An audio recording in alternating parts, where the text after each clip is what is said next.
ایک غریب امام نے کبھی سوچا بھی نہیں تھا کہ اس رات اس کے دروازے پر دستک ہوگی اور وہی دستک اس کی تقدیر بدل دے گی۔ لیکن اس سے بھی زیادہ حیرانی کی بات یہ تھی، جس جگہ وہ پورے رمضان رہا وہ جگہ دنیا کے نقشے میں کہیں تھی ہی نہیں۔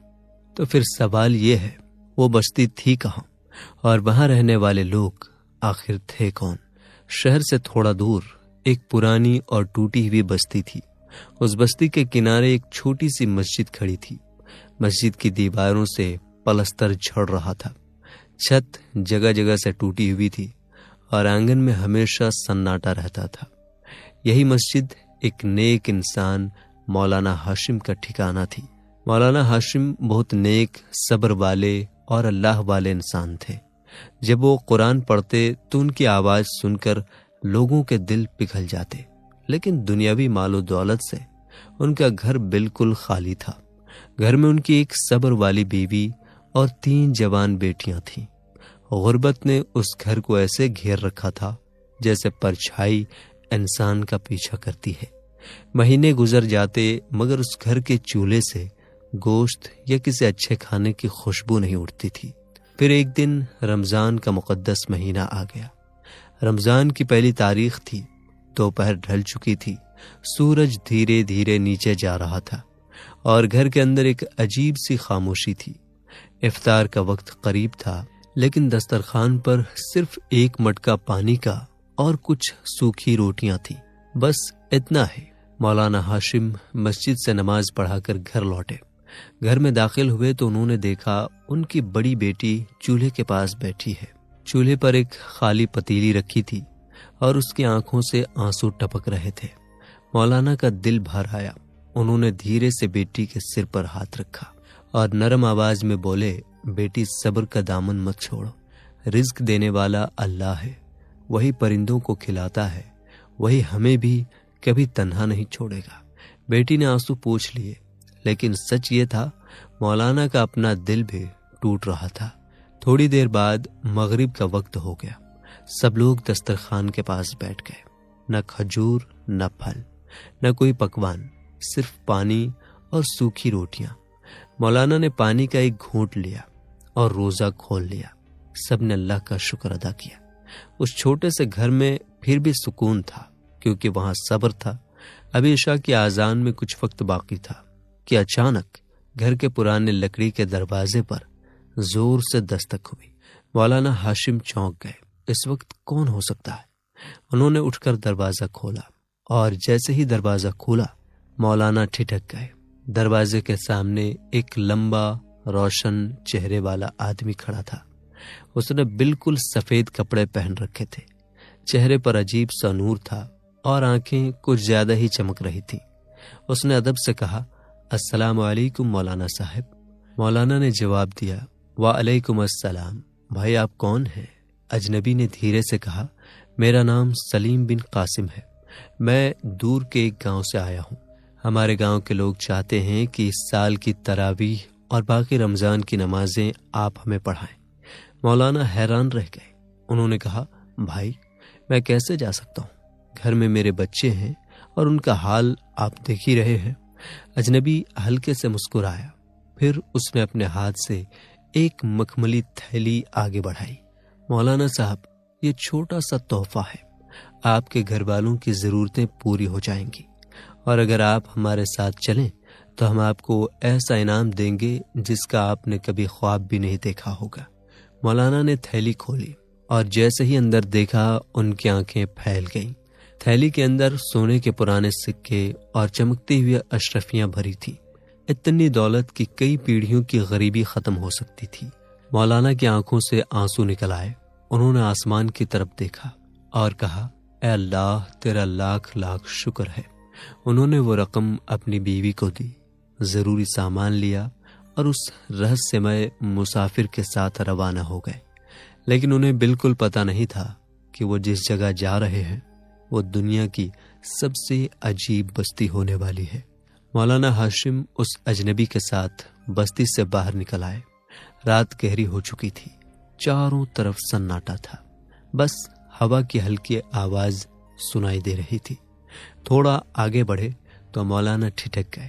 سامنے ایک چمکتی ہوئی بگھی کھڑی تھی، گھوڑے بھی عجیب تھے، ان کی آنکھیں جیسے اندھیرے میں بھی چمک رہی تھی۔ اجنبی نے ادب سے کہا، مولانا صاحب تشریف رکھیے۔ مولانا بگھی میں بیٹھ گئے اور پھر بگھی چل پڑی۔ رات کے اندھیرے میں وہ تیزی سے آگے بڑھتی جا رہی تھی۔ مولانا کھڑکی سے باہر دیکھتے رہے، کبھی پہاڑ گزرتے، کبھی سنسان میدان، اور پھر کچھ ہی گھنٹوں میں منظر اچانک بدل گیا۔ پہاڑوں کے درمیان ایک ہری بھری بستی بسی ہوئی تھی۔ مولانا کی آنکھیں حیرت سے پھیل گئیں۔ اس بستی کی عمارتیں سفید پتھر سے بنی ہوئی تھی، ایسا لگتا تھا جیسے چاندنی زمین پر اتر آئی ہو۔ ہوا میں عجیب سی خوشبو تھی، جیسے کستوری اور عنبر کی مہک۔ گاؤں کے لوگ بھی عجیب تھے، سب کے سب سفید کپڑوں میں تھے، اور ان کے چہرے عام انسانوں سے کہیں زیادہ روشن لگ رہے تھے۔ جیسے ہی مولانا اترے، سینکڑوں لوگ ان کے استقبال کے لیے کھڑے ہو گئے۔ ایسا لگ رہا تھا جیسے کسی بادشاہ کا سواگت ہو رہا ہو۔ تھوڑی دیر بعد انہیں اس بستی کی مسجد میں لے جایا گیا۔ مولانا نے جیسے ہی مسجد دیکھی، وہ دنگ رہ گئے۔ مسجد بہت بڑی تھی، اس کے مینار آسمان سے باتیں کر رہے تھے، اندر کا فرش چمک رہا تھا اور چاروں طرف سکون پھیلا ہوا تھا۔ اجنبی نے اشارہ کیا، مولانا صاحب یہ آپ کا مصلی ہے۔ مولانا نے اللہ کا نام لیا اور نماز کے لیے کھڑے ہو گئے۔ اس رات جب عشاء کی نماز ختم ہوئی تو تراویح شروع ہوئی۔ مولانا نے قرآن کی تلاوت شروع کی، ان کی آواز مسجد میں گونجنے لگی۔ پیچھے سینکڑوں لوگ صف میں کھڑے تھے، لیکن مولانا نے ایک عجیب بات محسوس کی۔ پوری مسجد میں کسی کے سانس لینے کی آواز تک نہیں آ رہی تھی۔ سب کے سب اتنے خاموش کھڑے تھے جیسے پتھر کی مورتیاں ہوں، نہ کوئی کھانسی، نہ کوئی حرکت، بس گہری خاموشی۔ سحری کا وقت آیا، دسترخوان بچھایا گیا، مگر جب مولانا نے اس پر رکھے کھانے دیکھے تو وہ حیران رہ گئے۔ ایسے پھل جو انہوں نے زندگی میں کبھی نہیں دیکھے تھے، لال انار جو یاقوت کی طرح چمک رہے تھے، چاول جو چاندی کی طرح سفید تھے، اور ایسے پے جنہیں پیتے ہی ساری تھکان غائب ہو جاتی تھی۔ مولانا کو ایسا لگا جیسے وہ کسی خواب میں جی رہے ہوں۔ دن گزرتے گئے، ہر روز وہی نظارہ، صبح سحری، دن میں سکون اور رات کو تراویح۔ مگر مولانا نے دھیرے دھیرے کچھ عجیب باتیں نوٹس کی۔ پورے گاؤں میں کبھی کسی بچے کے رونے کی آواز نہیں آتی تھی، کوئی جانور دکھائی نہیں دیتا تھا، بازار بھی تھے لیکن وہاں کوئی شور نہیں تھا۔ سب لوگ خاموش رہتے، سفید کپڑوں میں، اور بہت کم بولتے۔ مولانا کے دل میں کبھی کبھی سوال اٹھتا، یہ کیسی بستی ہے؟ ایک رات جب مولانا تراویح میں قرآن پڑھ رہے تھے تو انہیں محسوس ہوا کہ ان کی آواز میں ایک عجیب سی طاقت آ گئی ہے، جیسے کوئی ان کی تلاوت کو ہوا میں تھام رہا ہو۔ وہ جتنا پڑھتے تھکان اتنی کم ہوتی جاتی۔ انہیں ایسا لگ رہا تھا جیسے وہ زمین پر نہیں بلکہ بادلوں پر کھڑے نماز پڑھا رہے ہوں۔ دھیرے دھیرے رمضان کا آخری عشرہ بھی آ گیا، چاند رات قریب تھی۔ اب مولانا کو اپنے گھر کی یاد ستانے لگی، بیوی، بیٹیاں، اپنی بستی، سب یاد آنے لگے۔ انہوں نے اس اجنبی سے کہا، بھائی اب مجھے واپس جانا ہوگا، میرے بچے میرا انتظار کر رہے ہوں گے۔ اجنبی نے سر جھکا دیا، پھر بولا، مولانا صاحب آپ کا ساتھ ہمارے لیے بہت برکت والا رہا، کاش آپ ہمیشہ یہیں رہتے، لیکن انسان اپنے گھر سے دور زیادہ دیر نہیں رہ سکتا۔ پھر اس نے مولانا کو کئی اشرفیاں، نقد پیسے اور ان کی بیٹیوں کے لیے تحفے دیے۔ مولانا کی آنکھیں نم ہو گئیں، اتنے دولت انہوں نے زندگی میں کبھی نہیں دیکھی تھی۔ پھر وہی بگھی آئی اور مولانا اس میں بیٹھ گئے۔ کچھ ہی دیر میں بگھی ان کی بستی کے پاس پہنچ گئی۔ مولانا نیچے اترے، انہوں نے پیچھے مڑ کر دیکھا تو وہ اجنبی اور بگھی دونوں دھوئیں کی طرح غائب ہو چکے تھے۔ مولانا حیران رہ گئے، لیکن انہیں ابھی تک یہ نہیں پتا تھا کہ اصلی حیرانی ابھی باقی ہے۔ مولانا ہاشم دھیرے دھیرے اپنے گھر کی طرف بڑھے۔ دروازہ کھولا تو بیوی اور بیٹیاں انہیں دیکھ کر دنگ رہ گئیں۔ ان کے ہاتھوں میں بیش قیمتی تحفے تھے، تن پر نیا اور شاندار لباس تھا، اور چہرہ پہلے سے زیادہ روشن لگ رہا تھا۔ کوئی یقین ہی نہیں کر پا رہا تھا کہ یہ وہی غریب مسجد کا امام ہے۔ گھر میں خوشیوں کی لہر دوڑ گئی، اس سال ان کی عید اتنی شاندار ہوئی کہ پوری بستی میں چرچا پھیل گئی۔ مولانا نے بیٹیوں کے لیے اچھے کپڑے خریدے، گھر کی مرمت کروائی اور غریبوں میں کھل کر خیرات بانٹی۔ لوگ آپس میں پوچھتے، آخر 1 مہینے میں ایسا کیا ہوا کہ مولانا کی تقدیر بدل گئی؟ 6 مہینے گزر گئے۔ اب مولانا کی زندگی بدل چکی تھی۔ گھر میں سکون تھا، روزی میں برکت تھی، مگر ان کے دل میں ایک سوال چبھتا رہتا۔ وہ اکثر سوچتے، وہ بستی آخر تھی کہاں؟ نقشے میں اس کا کوئی نام نہیں، کسی راہگیر نے اس کا ذکر نہیں کیا۔ ایک دن مولانا اپنے پرانے دوست حکیم کریم الدین کے پاس بیٹھے تھے۔ حکیم صاحب علم والے آدمی تھے، تاریخ اور زمینوں کا انہیں بہت گیان تھا۔ باتوں باتوں میں مولانا نے اس رہسیمئے بستی کا ذکر کر دیا۔ حکیم صاحب چپ چاپ سنتے رہے، پھر اچانک زور سے ہنس پڑے۔ انہوں نے کہا، مولانا صاحب، لگتا ہے بڑھاپے میں آپ مذاق کرنے لگے ہیں۔ جس جگہ کا آپ ذکر کر رہے ہیں وہاں تو میلوں تک صرف ریگستان ہے، نہ کوئی گاؤں، نہ کوئی بستی، نہ کوئی انسان۔ مولانا کا چہرہ اتر گیا۔ انہوں نے کہا، نہیں حکیم صاحب، میں نے اپنی آنکھوں سے وہ مسجد دیکھی ہے، وہاں نماز پڑھائی ہے، یہ اشرفیاں بھی اسی گاؤں کی ہیں۔ حکیم صاحب نے ایک سکہ اٹھایا، دھیان سے دیکھا اور اچانک حیرت سے کھڑے ہو گئے۔ انہوں نے کہا، یہ سکہ 500 سال پرانا ہے۔ اب مولانا کے دل میں بے چینی بڑھ گئی۔ انہوں نے فیصلہ کیا کہ وہ خود جا کر اس جگہ کی حقیقت دیکھیں گے۔ اگلے دن وہ اسی راستے پر نکل پڑے۔ چلتے رہے، گھنٹوں چلتے رہے۔ آخرکار وہ اسی جگہ پہنچے جہاں وہ شاندار بستی تھی، لیکن جیسے ہی انہوں نے سامنے دیکھا، ان کے پیروں تلے زمین خسک گئی۔ وہاں کچھ بھی نہیں تھا، نہ کوئی مسجد، نہ کوئی گھر، نہ کوئی ہریالی۔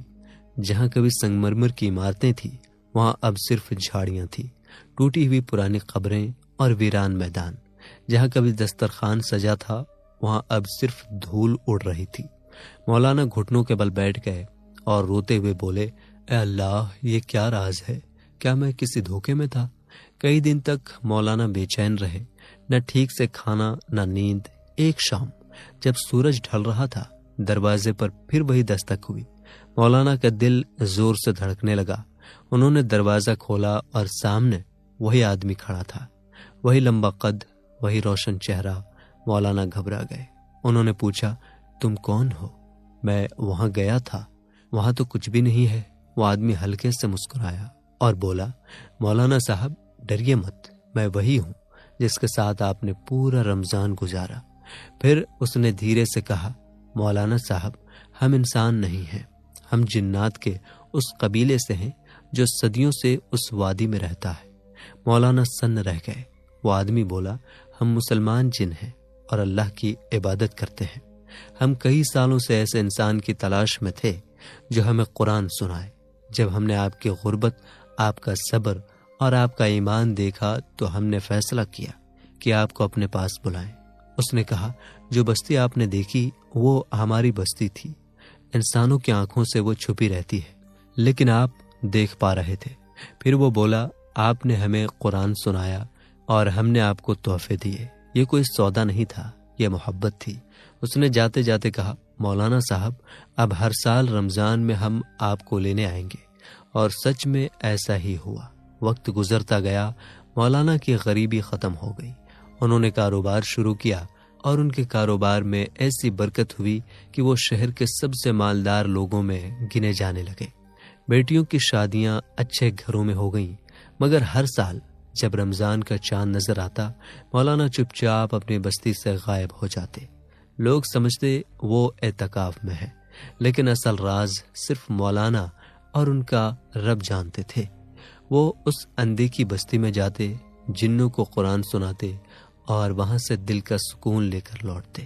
یہ کہانی ہمیں ایک گہری بات سکھاتی ہے، جب انسان صبر کرتا ہے اور اللہ پر پورا بھروسہ رکھتا ہے تو اللہ ایسے راستے کھول دیتا ہے جو انسان کی سمجھ سے باہر ہوتے ہیں۔ مولانا ہاشم کی غریبی دراصل ان کی آزمائش تھی۔